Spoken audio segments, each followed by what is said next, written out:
லூக்கா அதிகாரம் 8. பின்பு அவர் பட்டணங்கள் தோறும் கிராமங்கள் தோறும் பிரயாணம் பண்ணி தேவனுடைய ராஜ்யத்திற்குரிய நற்செய்தியை கூறி பிரசங்கித்து வந்தார். 12 அவருடனே கூட இருந்தார்கள்.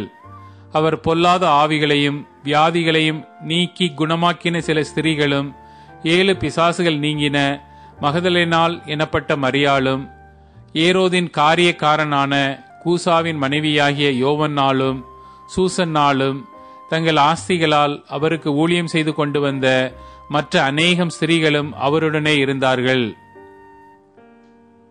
சகல பட்டணங்களிலும் இருந்து திரளான ஜனங்கள் அவரிடத்தில் வந்து கூடின போது அவர் உவமையாகச் சொன்னது: விதைக்கிறவன் ஒருவன் விதையை விதைக்க புறப்பட்டான். அவன் விதைக்கையில் சில விதை வழியருகே விழுந்து மிதியுண்டது. ஆகாயத்து பறவைகள் வந்து அதை பட்சித்து போட்டது. சில விதை கற்பாறையின் மேல் விழுந்தது. அது முளைத்த பின் அதற்கு ஈரம் இல்லாததினால் உலர்ந்து போயிற்று. சில விதை முள்ளுள்ள இடங்களில் விழுந்தது. முள் கூட வளர்ந்து அதை நெருக்கி போட்டது. சில விதை நல்ல நிலத்தில் விழுந்தது.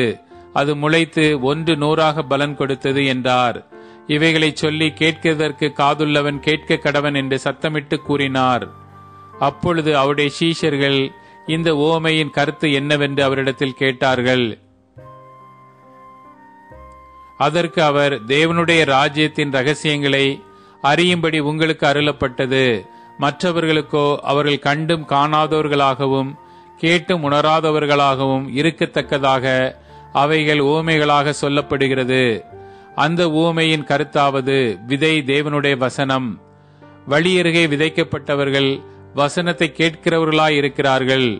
அவர்கள் விசுவாசித்து ரட்சிக்கப்படாதபடிக்கு பிசாசானவன் வந்து அவ்வசனத்தை அவர்கள் இருதயத்திலிருந்து எடுத்து போடுகிறான். கற்பாறையின் மேல் விதைக்கப்பட்டவர்கள் கேட்கும்போது சந்தோஷத்துடனே வசனத்தை ஏற்றுக்கொள்கிறார்கள்.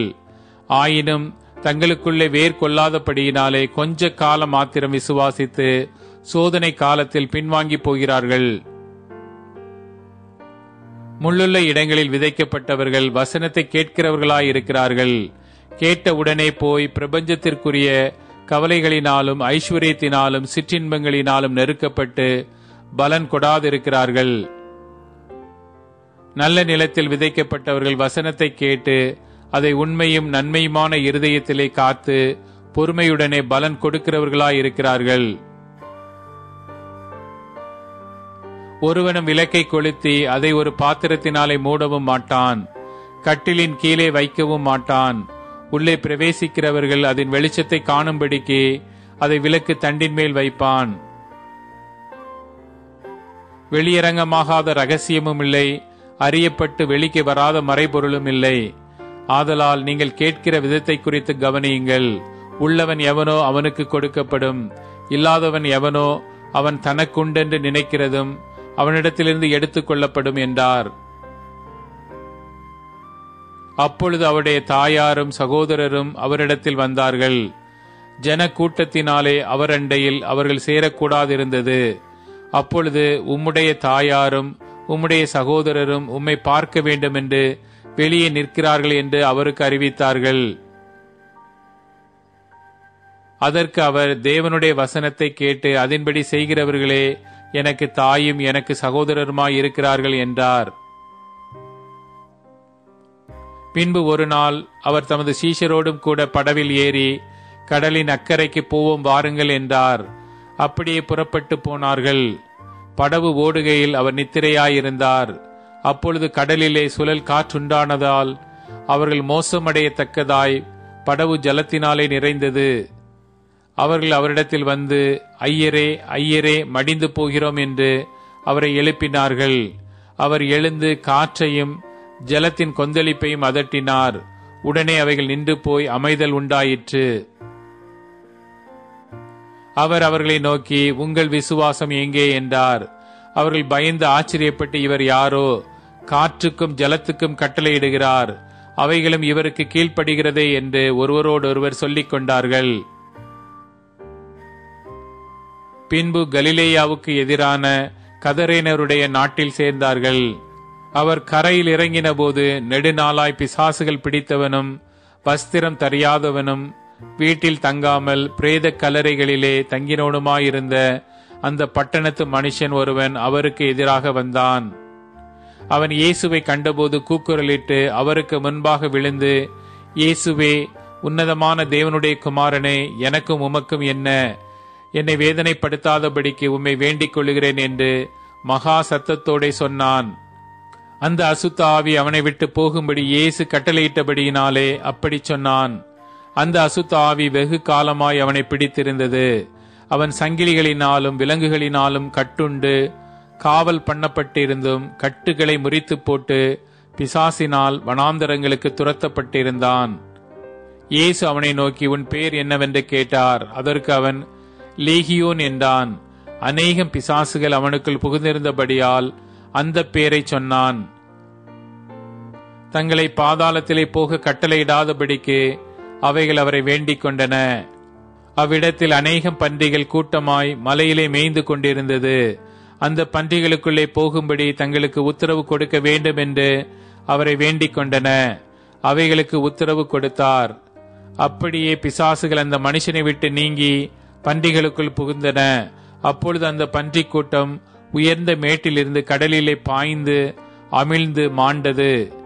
அவைகளை மேய்த்தவர்கள் சம்பவித்ததை கண்டு ஓடிப்போய் பட்டணத்திலும் சுற்றுப்புறங்களிலும் அறிவித்தார்கள். அப்பொழுது சம்பவித்ததை பார்க்கும்படி ஜனங்கள் புறப்பட்டு இயேசுவினிடத்தில் வந்து, பிசாசுகள் விட்டு போன மனுஷன் வஸ்திரம் தரித்து இயேசுவின் பாதத்தருகே உட்கார்ந்து புத்தி தெளிந்திருக்கிறதை கண்டு பயந்தார்கள். பிசாசுகள் பிடித்திருந்தவன் சொஸ்தமாக்கப்பட்டதை கண்டவர்களும் அதை அவர்களுக்கு அறிவித்தார்கள். அப்பொழுது கதரேனருடைய சுற்றுப்புறத்திலுள்ள திரளான ஜனங்கள் எல்லாரும் மிகவும் பயமடைந்தபடியினாலே தங்களை விட்டு போகும்படி அவரை வேண்டிக் கொண்டார்கள். அந்தப்படி அவர் படவில் ஏறி திரும்பி போனார். பிசாசுகள் நீங்கின மனுஷன் அவருடனே கூட இருக்கும்படி உத்தரவு கேட்டான்.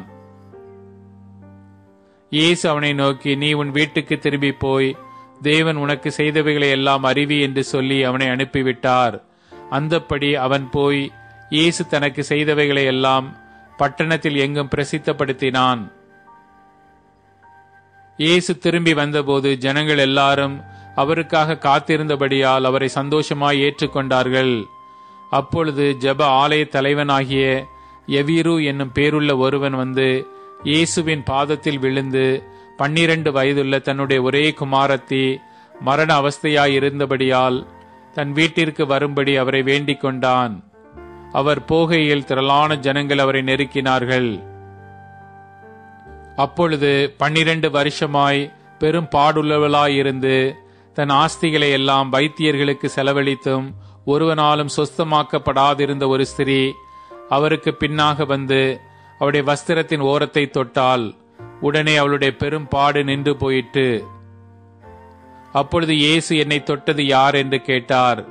எங்களுக்கு தெரியாதென்று எல்லாரும் சொன்னபோது பேதுருவும் அவனுடனே கூட இருந்தவர்களும், ஐயரே, திரளான ஜனங்கள் உம்மை சூழ்ந்து நெருக்கிக் கொண்டிருக்கிறார்களே, என்னை தொட்டது யார் என்று எப்படி கேட்கிறீர் என்றார்கள்.